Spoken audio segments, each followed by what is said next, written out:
Well, I'm delighted to say that joining me on the Godcast today is former professional footballer Tony Grant. Now, Tony has had some career. He's played for some really great clubs. He's played for Everton. He's played for Manchester City and, of course, Burnley. He's played for Swindon, Tranmere, West Brom, loads of clubs. And it's really wonderful to welcome Tony to the Godcast. Tony, welcome. How are you? I'm very good, and it's really good to join you as well. And you're in a beautiful part of the world. Tell everybody where we're hitching up from today. Yeah, we're in Goa. We're in Goa at the moment, which is, as you said, it is a beautiful part. We haven't seen too much of it. What we have seen is the locals. We've seen a lot of the people and how they are, and there's such a friendly nation. Always smiling. Nothing's no worries. They have no worries over here. They just seem to enjoy life. Whatever it brings. We're stuck in a bubble at the moment. So just so you know what a bubble is, basically, so the league can continue, they put every team into different hotels. Right. And you're actually not allowed to leave the hotel. Really? You're not allowed to use the swimming pool. You can't go to the beach. You can't leave the premises. All you can do is get on your coach and go to training of a morning or the afternoon. Go to your games, and that's it. So we actually come into contact with no one but our staff and players. Correct. So we try and keep the virus outside these walls. How is that, Tony? Well, what's that like? It must be quite tough, is it? Well, I'll be honest with you. Well, until you've done it, you don't really realise.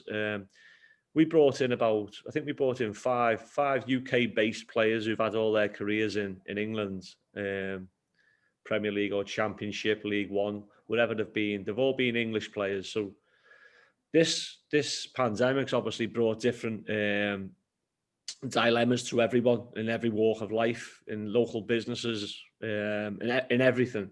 And football, to survive through it, there has to be some drastic measures, and this bubble we're in my opinion, because there's a lot of problems going on in the UK now, it's probably the only way you could probably really get through with everyone more or less being negative. Mm. It's a sacrifice. It's a huge sacrifice. Mm. And I hope the players and staff at the end of the season are actually credited for it, because we all know what football's like. Owners of clubs, they should really understand how much staff are giving up to be in this bubble, because it's not easy. No, it's not. It really isn't, because I liken it to a really posh prison. You know what I mean? Because you are confined. You're confined. It's just that we have nice things to look at, nice views, and we're still training. But yeah, it's tough. But it is what it is, and it's a sacrifice, and hopefully we gain something from this sacrifice. Yeah. I think there's a joke there somewhere about Scousers and nice posh prisons, but we'll perhaps not go there. Tony, if somebody had said to you at the start of your career all those years back, starting out as a kid, that all these years later you'd be living in Goa and still in professional football, what do you think that young Tony Grant would have said about that? I'd probably just shrug my shoulders and think, well, because I've always been quite a laid back guy, Right. Going back in the day when you're a young aspiring football, you only look for the next thing. You don't look to the future. You just look for the next thing. And my next thing for me was just to play for Everton. That was it. Mm. That was my next thing when I was a young boy. That's what I wanted to do. And then as you get older, you sort of change, and you sort of becoming, circumstances sort of mold you a little bit. So I don't know what I'd have said, apart from I probably would have shrugged my shoulders. And I don't know. I don't really know. Was it clear that you were heading for a big club as a kid?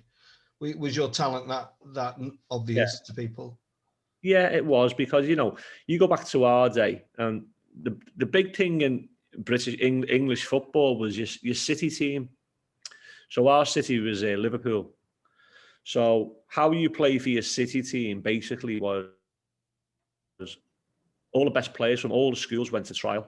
So this happened at under 11s. So under 11s across the whole city, there would be trials, and and that's where I first met Robbie Fowler, to be honest with you, in our trials. So he's from a different end of the city to me. But all these kids have all go on trials, and basically the school teachers pick the best players they think. Yeah. Back in the day, Manchester, so Salford would have a team, Manchester, Essex, everyone would have a team, South Sheffield would have a team, everyone would have a team. The Wirral would have a team, Halton would have a team. So you would quickly get to know nearly all the players in the country of your age. You would quickly get to know them all because all the best players are playing at your age group. So you more or less know. And that was the same at under 14s and 15s. And in my under 15s teams, we had a lot of players who went on to be scholars, or in our day, it was an apprenticeship at different clubs. But in my team, who actually went on and played was myself, Robbie Fowler, and Delia Adibola. So the three of, obviously, Robbie's had an unbelievable career, but we've all had good careers. But, against us at our age, you go and play... was it Salford boys and Scholesy would be playing, or Nicky Butt would be playing. Year before us, Giggsy would be playing. So you knew all these players. Now it's changed. Now all the best players don't play for the city at that age. They don't. They play for the teams. Yeah. And they only play certain teams. They don't play really. They don't really play regional. Yeah. They don't under 14, not really anyway. And Liverpool growing up, Tony, I mean, it's probably one of, the UK is not the most particular religious country anymore, but Liverpool is still quite probably, quite a devout city in terms of faith. Were you brought up in a religious family or not? Yeah, I was. I still practice now when I'm home anyway. In fact, I'll show you what I have up beside my bed. Just see it now. So up beside my bed, and it goes everywhere with me, is it's my little picture of Our Lady. Yeah. And it's me very small rosaries. And funny enough, on the back of this picture, there was a date. The date, and I only really know, you can't see it. It says the 23rd of the 10th, 85. Right. And that was me that was when I made me communion. Really? First holy. Yeah. So I've always been a Catholic, always. And when I'm home every Sunday, I go to church. And I started off when I was young, my dad, we always went to church most Sundays, and then I got to a certain age where I never went. Life got in the way of certain things, and I just never went. And then for the last 6 or 7 years, I've probably gone back to church with my mum now. So we start going back to church. So it's always been there. And is that to the cathedral in Liverpool or? Well, yeah. Well, my parish. What you do notice over the years, you'll notice it more than anything. And when I started going to church years ago, churches were quite packed. There was lots of families bringing youngsters my age, and that when we were 7 and 8 and 9 and 10, we were always in church. We always went to church on a Sunday. Yeah. But community sort of it has diminished in all areas of our country. So our church isn't the same no more. The church we have by my mum. So the cathedral in town, it's sort of a day out for us now because it's such a beautiful. I mean, you've obviously been there. It's such a beautiful building. And they have a Sunday mass called the Crypt, and it really is intimate, and it's full. It's packed with all nations, everyone coming to give the faith. But you see so many different people with bringing their families, and it's a nice day out. Yeah, I actually miss it. When I don't go on a Sunday, I actually really miss it. Yeah. So what about Tony? What about some of the Indian guys out there? Are they quite spiritual? Is religion? Yeah. We've got a lot of you have Hindus, a lot of Hindus and Muslims over here, and there's some Christians over. They have a lot of different religions over here. What they are, I'm a big believer in. Having faith is something to believe in, but living your life probably in a kind, man, not what you would call it. Like you live your life as an honest man. Yeah. It doesn't really matter what being honest and being kind is almost a religion in itself. Yeah. And what I noticed with all the Indian boys is they're all nicely natured. They've all got a lovely energy coming from them, So and I don't know what they do. I don't know how often. I mean, I don't know how often they pray or how devout they are, but they are the ones I've met are all really good people.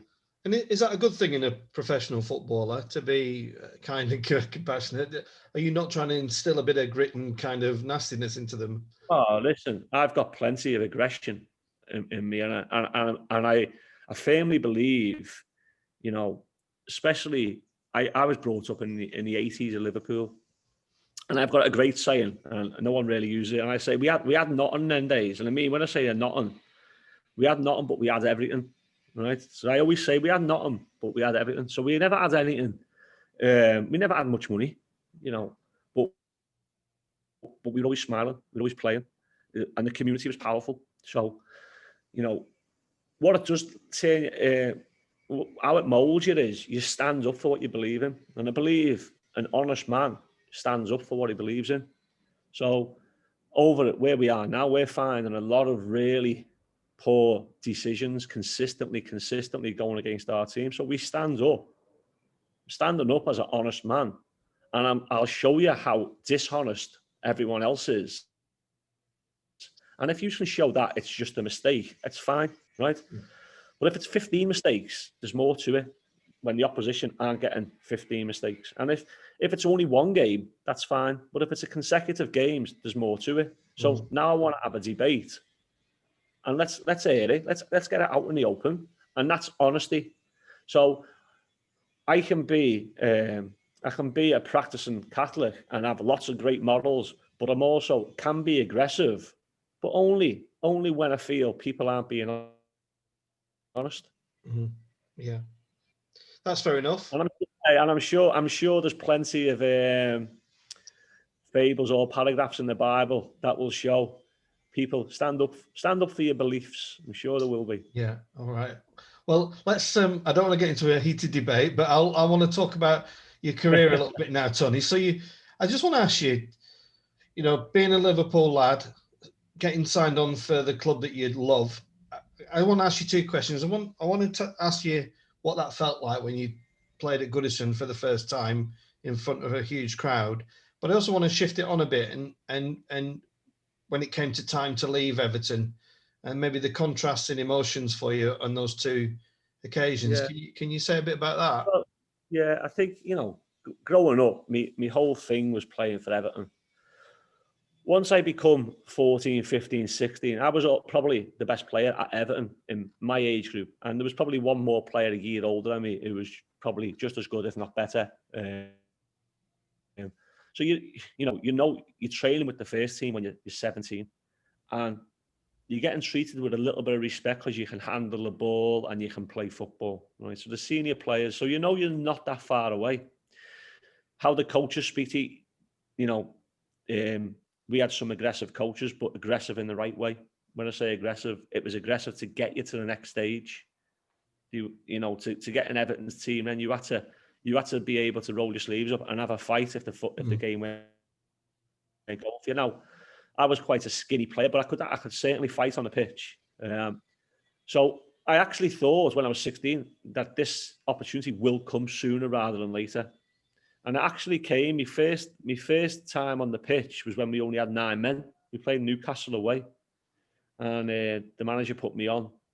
And we got beat, but I actually done really well. And I made my full debut the week later. And, this was at a time when Everton were fighting relegation.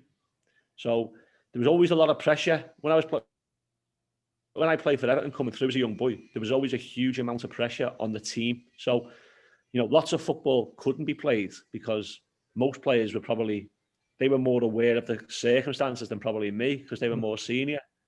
So, early on, every game become a must-win game or a must-not-lose game. Yeah. So I always knew my chance would come. When I left, I still had 18 months of my contract to go. I'd sort of not really got on with Walter. I mean, when I say don't get on with him, I actually do get on with him, and I have a lot of respect for him, but I wasn't playing, should I say.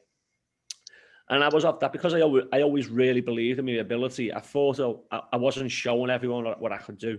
So when Man City took me, or wanted to take me, I decided to take the jump and go to Man City. Yeah. Tony, you talk about some of the coaches that pushed you, and you play for quite a lot of clubs. Just give us a reflection on some of the coaches that stick out in your mind that left their mark on you, good or bad, really. Yeah, well, when I first Everton, to be honest with you, most of them were good, right? So when you come through Everton, we have certain legends at the club. One, as you will know, would be Colin Harvey. Yeah. So when I first joined Everton, he was the first team coach, and I was only a young boy. And Howard Kendall was the manager the second time round. And these were guys who I used to go and support on a Saturday growing up. These were the two guys who created the 80s team. So these were legends in my eyes. So when I seen them, I was a little bit like fearful. And Colin was great, and Howard was great, but they could get right into you. And when I say get right into you, they could. If you couldn't handle it, you weren't playing football, right? But I could handle it, and it spurred me on. And everything they were talking about was the right things.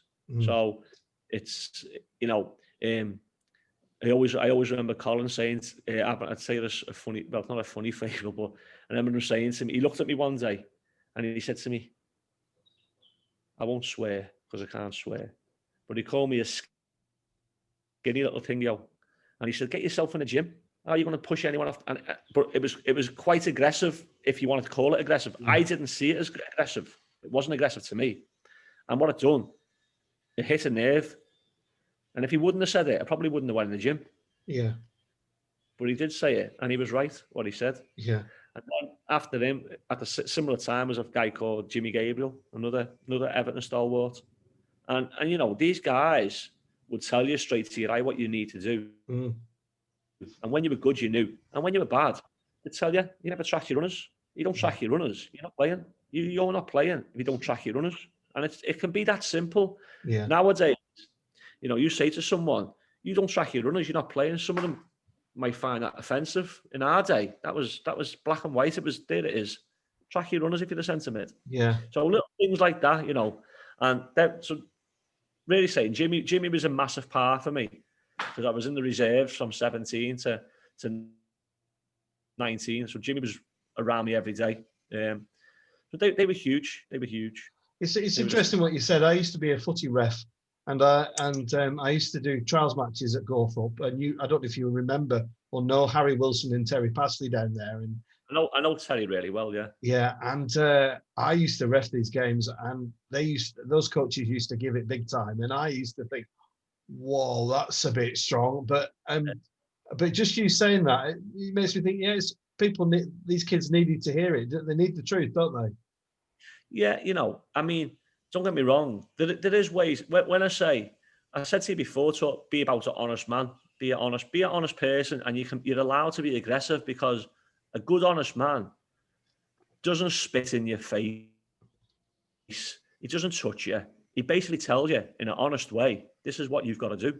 Now, you might get a bully who might use the same words, but everything's wrong. Everything's wrong in how they do it. You understand? So, you know, some people can be aggressive. I think I can be aggressive, but also you can learn from my aggression. Some people put fingers in people's faces or shout at them or belittle them. There's different ways of doing things. I think some are just good at it and some aren't. Yeah. And I know Terry, I've seen Terry. Terry is a good coach, always was a good coach. I don't think you'll ever get many people saying he might have been loud and he would shout at me, but it was always for the right reason. And it was never to belittle anyone or it was never to bully anyone. It was just the right thing to do. Yeah, yeah. Just moving on a bit, Tony, your time at Man City, I was looking on Wikipedia, so it's not entirely accurate, but there weren't easy times at Man City, were they? No, I mean, when you get older, you look back. I probably shouldn't have went. I should have probably stayed at Everton. I had 18 months left. I probably should have stayed and just went on loan. I should have just waited. Maybe, you know, as we know, football managers change and shop all the time, especially in England. So maybe I should have just waited, bided my time, because really, I left, and not long after, David Moyes come into Everton and started using the younger players. So maybe I should have just waited. I went to Manchester. I had to drop down to the Championship, but they were top of the league when I went in, and it was actually quite hard to get in the team because they were winning most weeks. So it probably wasn't really saying it. Probably wasn't the greatest move for me. Who was the gaffer then, Tony, when they were? Well, it was Joe, and then it was Kevin Keegan. So they were the two managers I played under. What was their looking back? What was the demise of Man City? Because they really dropped. They went down to division. Well, what was the old third division, Division 2? What was the reason? Do you think? Well, we came up. We got promoted to the Premier League, and we never spent that much money. So we never really spent much money. And then we went down.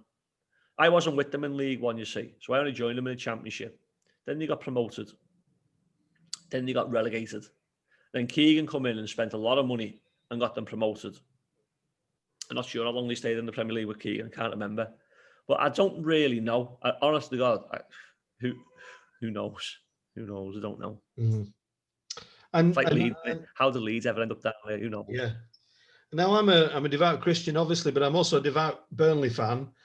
Tell us about how you came to Burnley. Tell us how that circumstance arose. Yeah, Kevin Keegan just called me up from training and said you've had a phone call up there if you fancy going. Burnley being on the phone. Burnley were doing quite well in the Championship. I think that season Burnley were above Man City, I think, or there and thereabouts.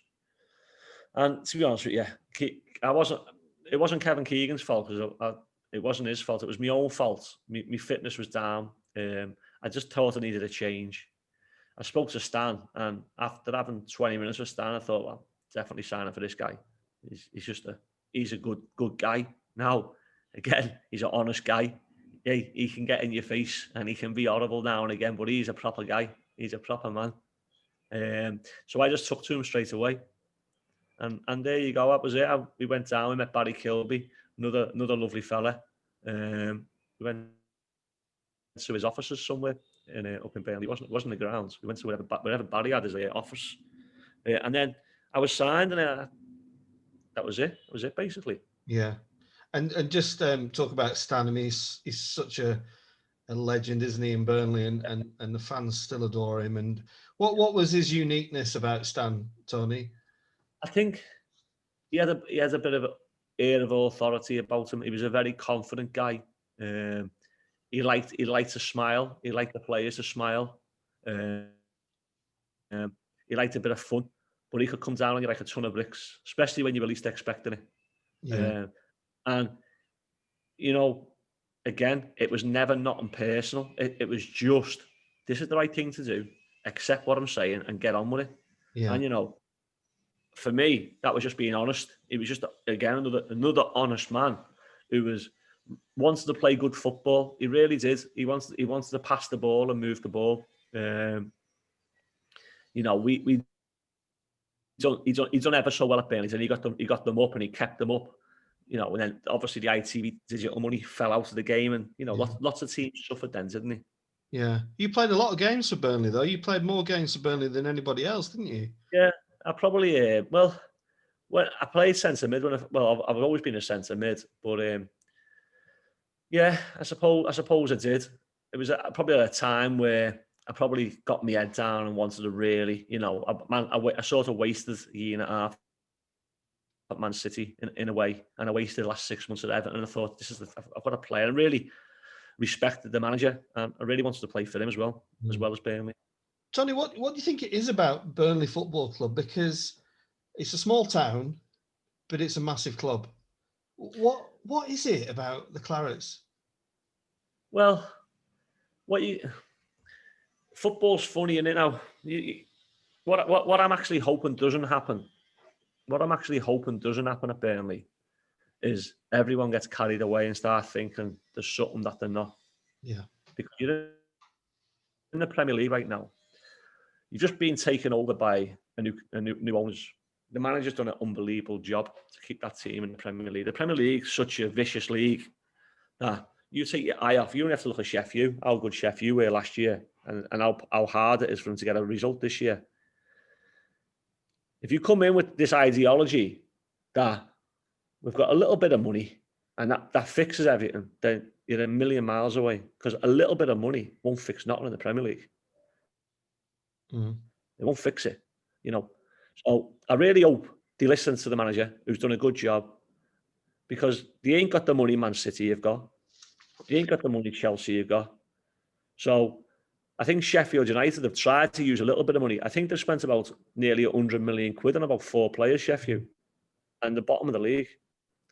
So, yeah, if I was the new owner, I'd go and listen to the manager and his staff, because let's have it right. Burnley is a small club. You say it's a massive club. It's a small club in a little town, right? Who've done ever so. What I'm trying to get at is your Blackburns and Burnleys and all these teams. They are small clubs. If you're talking about Liverpool's and Man U's and Everton's and West Ham, the comparison. So when I was at Burnley, we were getting 10,000 fans at the stadium. Yeah, and the stadium needs 2 sides done. It still needs 2 sides of the stadium done now. It does. To be honest, it's still back, and it's still miles behind. Now the training ground's outstanding, so the infrastructure hasn't half improved at Burnley, so that makes them a big club. So I just hope the new owners don't see 1 or 2 poor results and go, right, we have to change it, because it can be catastrophe for that club. And if that club doesn't stay in the Prem, it has a knock-on effect to the community, because this team being in the Premier League, because I've been in Burnley, it inspires the whole place. It is a town that hasn't really got much. It hasn't, and being in the Premier League is humongous for the town.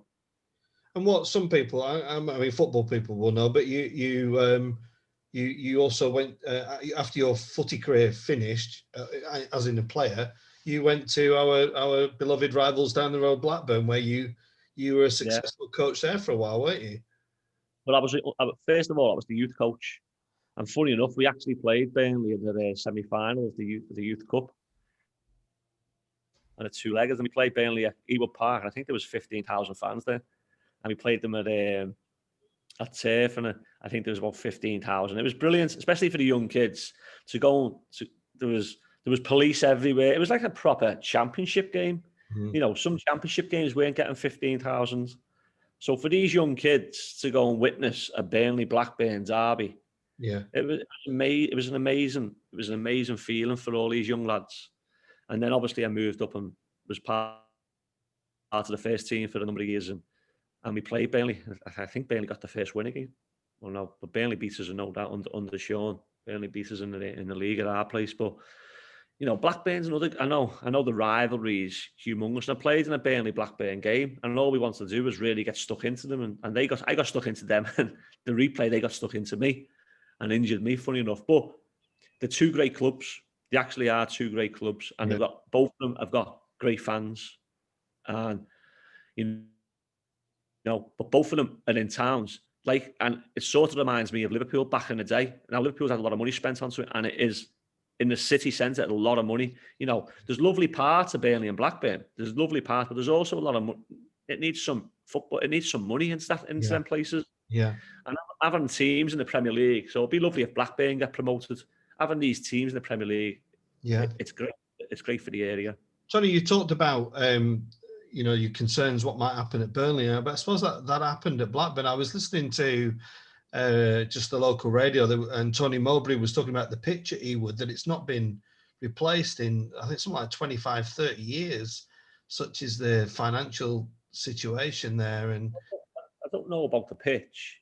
I mean, the financial situation at Blackburn, to be honest with you, the owners who've come in, I'll be honest with you, I've never really said it, but the owners who've come in, right, it was an Indian family. And what they have done, they've put their hands in their pockets. No one can deny that they haven't give every manager a lot of money. Everyone's had plenty of money. What they haven't done, they haven't vetted who's spending the money, who's advising them. So obviously early on it was Chevy Singh. So it's not really the Venky's fault in a way, but they were trusting people. They were trusting the wrong people. And in the end, they squandered loads and loads of money. So it's not really, I mean, and they're still putting money in now. I'm sure Blackburn's wage bill at championship level, because I know what players are on, it's an aggressive budget. So they've got an aggressive budget. They haven't got a bottom six budget. They've got an aggressive budget. So they took a boy from loan from Everton last week. So they're taking players from top clubs on loan. They're paying loan fees. They're paying all the way. They've got loads of money. They're spending lots of money. Now, when it comes to the pitch, I don't understand that. If it hasn't been relayed for that number of years, it doesn't make sense when you're spending. I think the Venkies have put over 200 million quid into the club.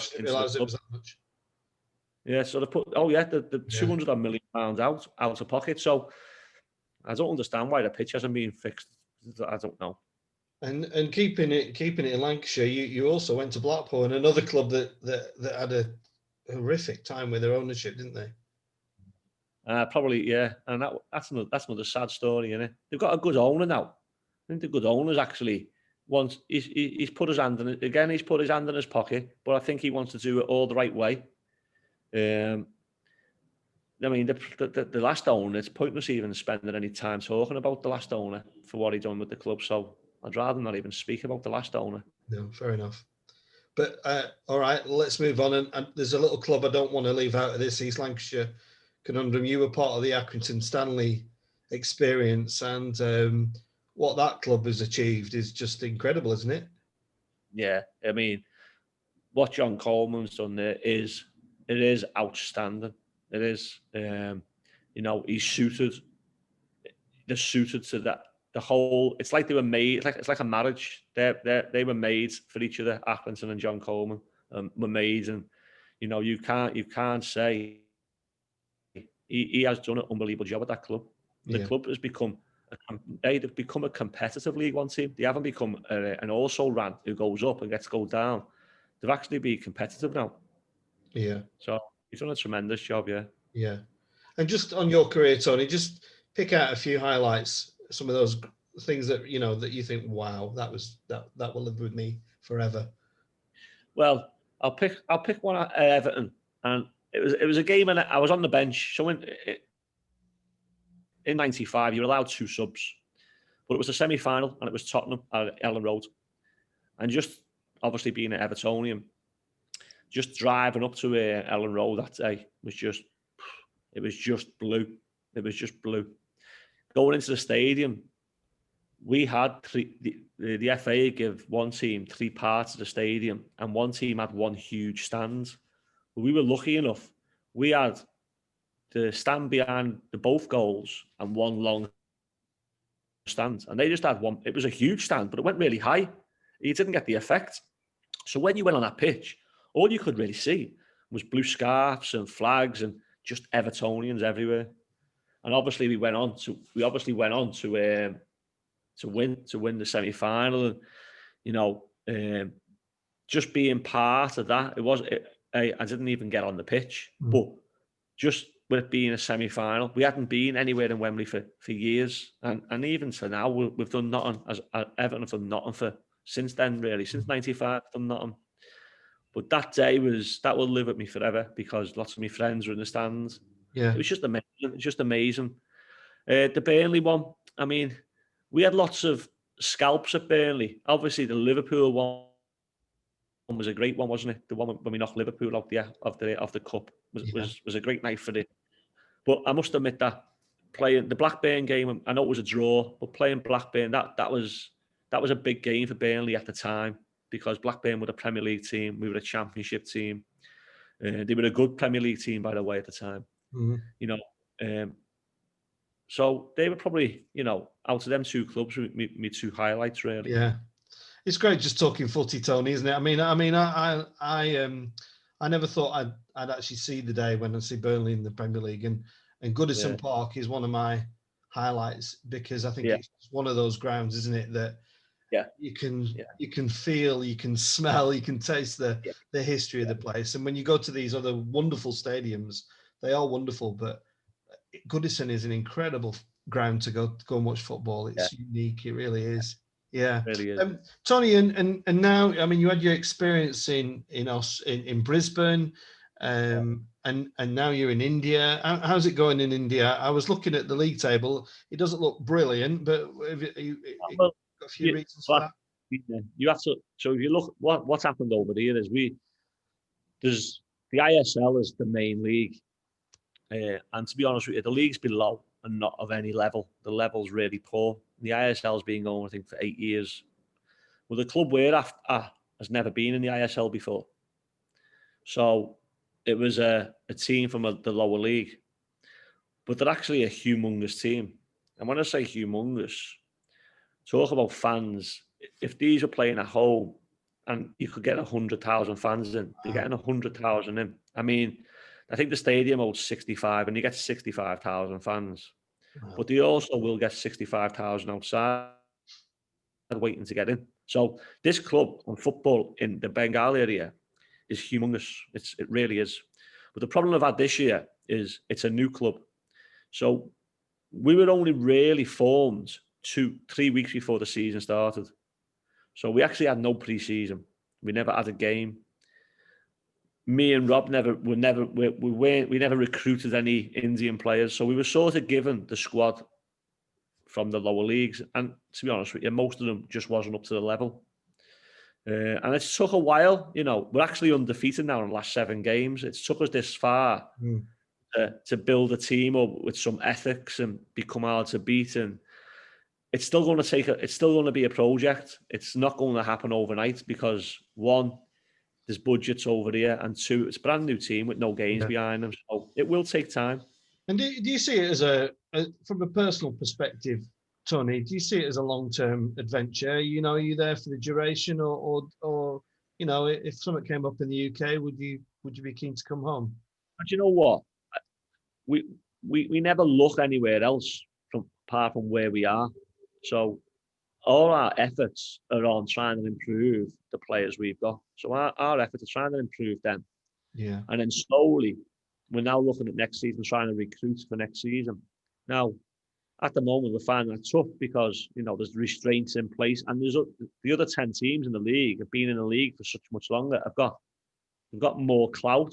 So it's tough. But right now, you know, being in 2 different countries, for me, it's brilliant because you do see so many different cultures and you see so many different things. Yeah. Listen, I love the UK, but I actually love all parts of the world. So if I'm not working and something comes up. But right now, all our focus is just on doing a good job here. Yeah. And what are the salaries? Are they quite comparable to, you know, would they compare to what, English Championship or what, Division 1 or? Well, do you know what a championship? Do you know how much a championship player gets? Have you got a clue? Well, how much you reckon it? Well, I remember watching the program with was it Ashley Ward? Was he an ex-Blackburn player? This is going back a few years. I mean, I know they get good money. You can get 20-30 grand in the championship, quite easy. No, at some clubs, championships has gone to a new level. I mean, some clubs are spending ridiculous money like that. Yeah. Some of the lower clubs can't get anywhere near that. So your Rotherhams of the world won't get nowhere near that. But some of the big clubs will get near that. So, you know, this not many. Well, Rotherham can't get nowhere near that, and in the same league as some of these championship clubs. So, you know, it's comparable. Obviously, over here, most of them won't be getting anywhere near. No one will be getting anywhere near that. That's because it's almost Premiership wages, isn't it?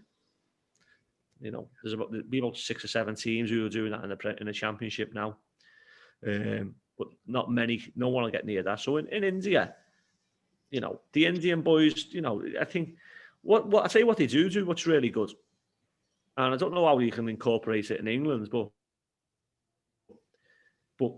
when you become a footballer in the UK, you leave school. I almost have a big opinion on this. You leave school. So say I go to school with a good friend of mine and I go and finish school and he goes to university, but I go to Everton. Yeah. So he goes to learn to be, I don't know, a doctor, a solicitor, whatever. And I go and be a footballer. Well, my career finishes at 35 if I'm lucky. At 35, right? Now, I wonder if you said to all them solicitors and doctors, you can go to university, but your career is going to finish at 35, how many would actually go and do the university course, right? Mm-hmm. So my point being is, I honestly think footballers get left. Lots of footballers get left, and no one, and the government really don't see any of this. They just see the elite players, the elite ones. So my mate is now working as a solicitor. He's 62. He's still working for the same job he's had for 40 odd years. Yeah. But lots of players in football have to retire 30 because of an injury or whatever.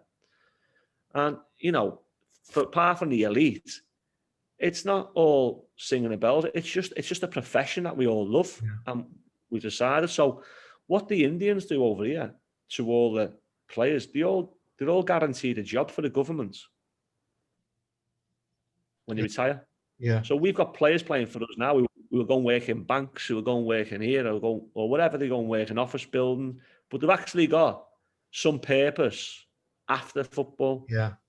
I think it's really key. I had a really great interview with Andy Payton, who I'm sure you'll know, and you know, his journey was not that way at all, and it was really tough. And fortunately, he got himself back on track. But you know, it's tough, isn't it, for a lot of footballers? I think, because if you actually put it in that context that I've just put it in, you know, we both leave school at the same time, but you go and play football and you go to uni. Well, your career from uni can go on till you're 60 odd. It's very hard for a footballer who wants to be a profession, who has to train every single day. He has to sleep, eat right. He has to sacrifice way more than what the kids going to uni sacrifice. Because most of them don't really sacrifice that much.